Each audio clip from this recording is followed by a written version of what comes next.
Bienvenue dans cette nouvelle édition du 12-15. Voici les titres. Un nouveau chef à la tête de la mission de l'ONU en Centrafrique. Il s'agit du Gabonais Parfait Onanga Anyanga. Il a été nommé ce jeudi suite à la démission de Babacar Gaye. Le président nigérian Muhammadu Buhari veut en finir avec Boko Haram. Ses forces armées disposent de 3 mois pour mettre la nébuleuse hors d'état de nuire. Et puis lumière en fin d'édition sur le métier de tisserand au Sénégal. Un métier fastidieux principalement exercé par des ressortissants bissau-guinéens. Parfait Onanga Anyanga, nouveau chef de la mission de l'ONU en Centrafrique. Il a été nommé ce jeudi en remplacement à Babacar Gaye, limogé suite au scandale de viol présumé par des casques bleus. Et à ce propos, le secrétaire général des Nations Unies, Ban Ki-moon, appelle à une tolérance zéro. Le point avec Arwa Bakala. Parfait Onanga Anyanga, nommé chef de la MINUSCA, la mission des Nations Unies en Centrafrique.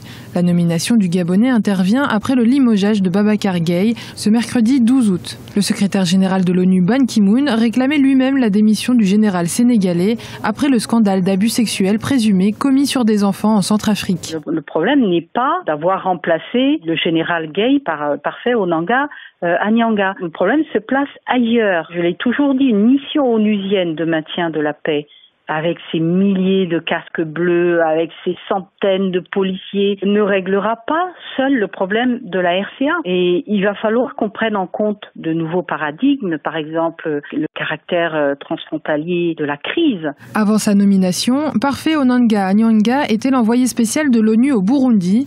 Le limogeage de Babacar Gaye est un geste fort de Ban Ki-moon qui souhaite confirmer la politique de tolérance zéro de l'organisation onusienne. Il faut dire qu'il a dû faire face, lui et donc ses troupes de la MINUSCA, doivent faire face à d'énormes difficultés en République centrafricaine. Ces difficultés sembleraient insurmontables. Aujourd'hui, par rapport à ces histoires de viols, vous savez que on parle de ces viols aujourd'hui, mais il y en a des centaines de milliers qui se sont commis en Centrafrique depuis très longtemps par les rébellions, mais également par l'armée nationale et maintenant par les forces onusiennes. Au mois de juin 2015, un rapport du bureau d'enquête de l'ONU révélait qu'entre 2008 et 2013, 484 cas d'abus ont été recensés au sein des casques déployés dans les pays en crise.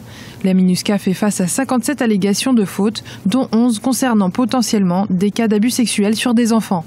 François Bozizé ne se résigne pas à abandonner la scène politique. L'ancien président centrafricain est officiellement candidat à la prochaine présidentielle prévue le 18 octobre 2015. Une candidature qui a provoqué des réactions mitigées. Tour d'horizon avec Emmanuel Miemono.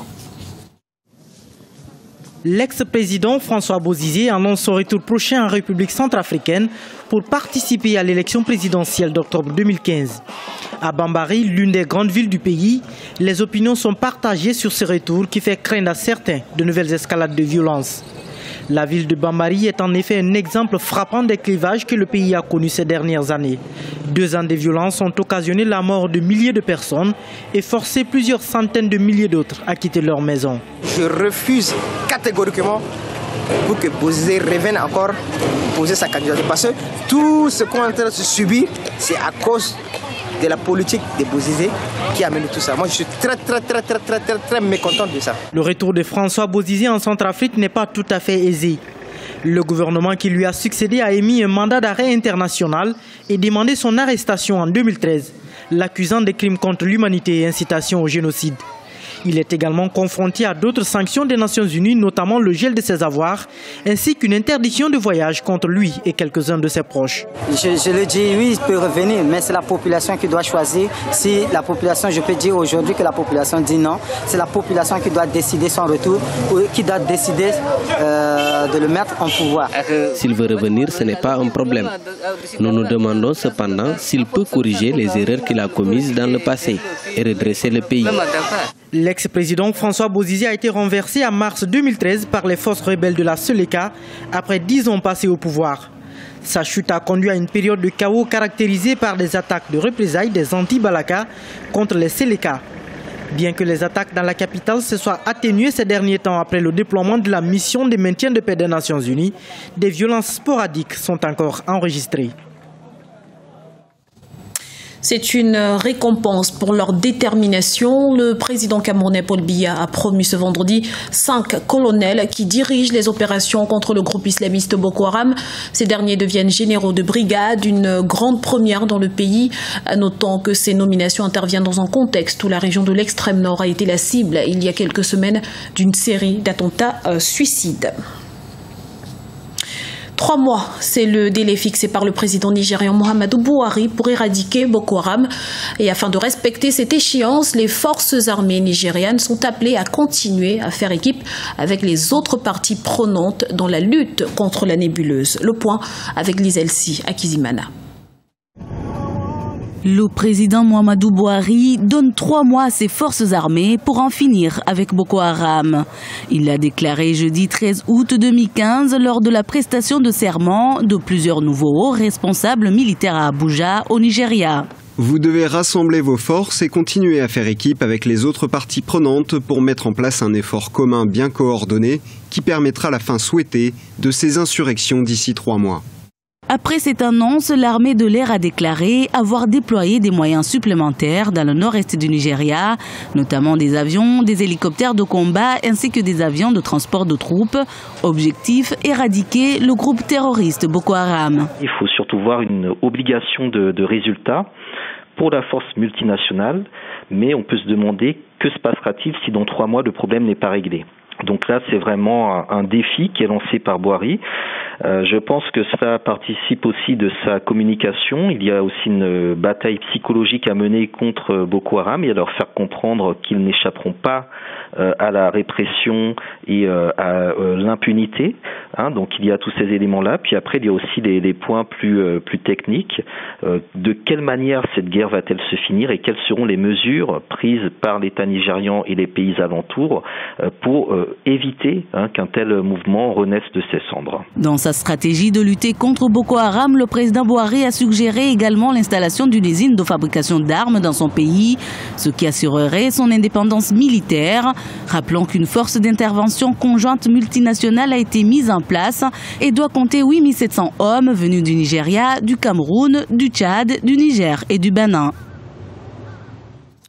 Dans le reste de l'actualité, l'esclavage, désormais reconnu comme crime contre l'humanité en Mauritanie, l'Assemblée nationale a adopté ce mercredi une nouvelle loi en ce sens.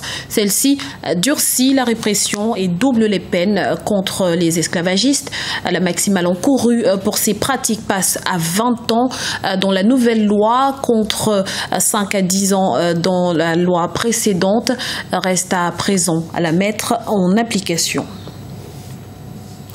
Allons à présent à la découverte du métier de tisserand au Sénégal, un métier fastidieux principalement exercé par les Mandiaques et les Pélépés, des ethnies originaires de la Guinée-Bissau, mais aussi de la Casamance. Immersion avec notre correspondant au Sénégal, El Adjindjaï. Les pieds et les mains au centre du métier de tisserand. Le travail consiste à entremêler les fils de manière ingénieuse et méthodique. Tout ceci pour obtenir au bout de quelques heures un pagne. Le métier de tisserand est très ancien dans les sociétés africaines. Dans la capitale sénégalaise, cet art multiséculaire est aux mains d'une colonie de ressortissants bissau-guinéens qui l'exercent avec enthousiasme et maîtrise. Depuis 2003, j'exerce ce métier. On fait ici différents modèles de pagne et ce sont principalement les femmes nos clientes. Elles en ont besoin pour les baptêmes et les mariages. Par jour, on fabrique une trentaine de pagnes et si les clients ne viennent pas ici, on vend nos produits dans les différents marchés de Dakar.